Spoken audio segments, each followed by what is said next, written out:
Ito mga boss, pakita ko sa inyo yung baby tank ng Caterpillar D8R na bulldozer. Ito yung radiator niya, yung sinasaksakan ng mga radiator ng Caterpillar D8R. Yan. Dito yung ito. Yan. Goma mga boss. Muna. Goma yan. Nakalagay yan dyan. Yan. Lahat yan mga boss. Goma. Yan. Sakto yan. Ganyan. So siyam yan. 1, 2, 3, 4, 5, 6, 7, 8, 9. Diba? O tapos, yun yung radiator niya. Yung maliliit na yan. Ito. Meron na rin pala rito. O yan. O. Itong butas na yan. Yung dalawang yan. Dito yan ilalagay. Yan. Yan. Nakasalpak yan mga boss. Dito. So ito lang ang ano, ito lang yung nagdadala diyan mga boss yan. Kailangan talagang 0-0 yan para at malinis bago isalpak para hindi magkalik yan. Ganyan lang ang pwesto niyan mga boss. Tapos susuot na diyan yung radiator. Imagine, wala nang iba pang nilalagay diyan. Yan lang. Pwede lagyan mo ng ano, yung iba nilalagyan nila ng grasa. O kaya silicone yan. Tapos sa taas naman mga boss, ito rubber din nilalagay dito. Yan, nilalagay ng ganyan mga boss. Yan. Para pag nag-vibrate, tsaka ngayon ito yung pinaka-lock niya. Yan, nilalagay yan mga boss, ganyan. Ayun, sikip pa nga. So, para kapag nag-vibrate mga boss, hindi madadamage yung tangke. Okay, so yan, pinakita ko lang sa inyo yung parte ng radiator ng bulldozer. So ang dami no. Kaya to nandito mga boss kasi ang problema nito ito. Yan oh, ako. Tsaka maikli daw sabi ng mekaniko. Gusto niya kasi nga sira na to yo. Oh, yan oh. Tipak na, di ba? So dito lang yung hose niyan, ikaklam, okay na sana yan. Kaya nga lang ito kailangan pang iusog doon. Kapag yung rubber niya, yung hose niya, kailangan pang iusog doon kasi nga sira na to. Kaya papalitan sana to kung may available na tubo.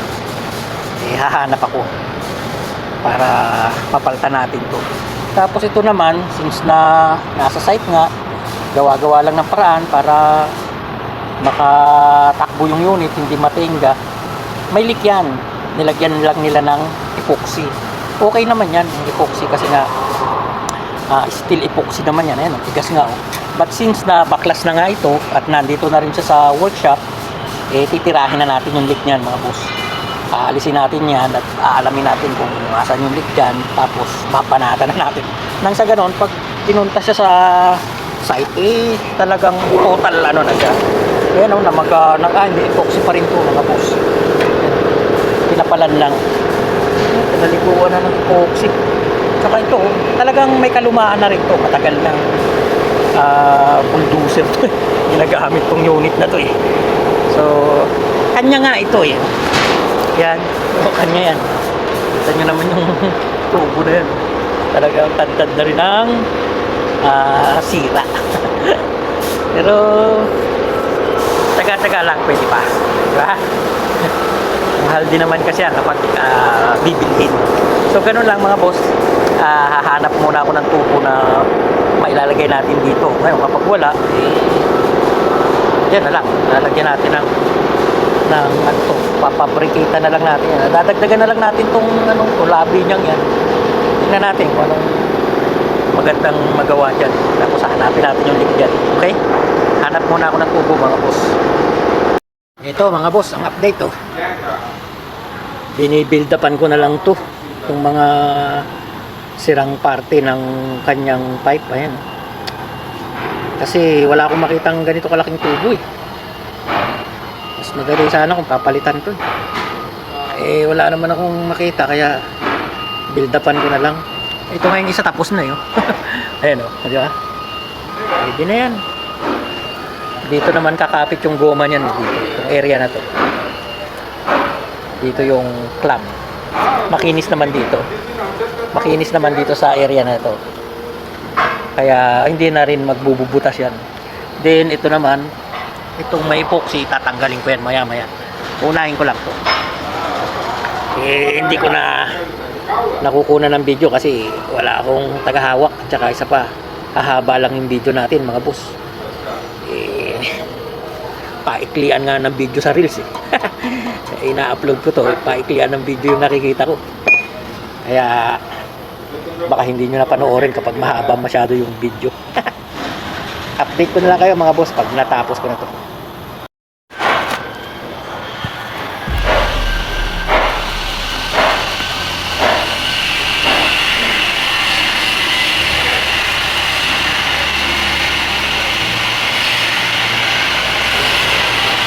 Baklasin na natin mga boss kung may epoxy. Initan lang yan mga boss para mas madaling matanggal. Nabitaw yan kapag nainitan ng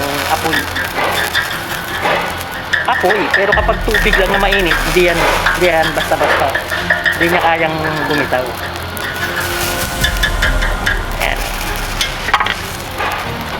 Tapos, pilitras.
So ayan mga boss.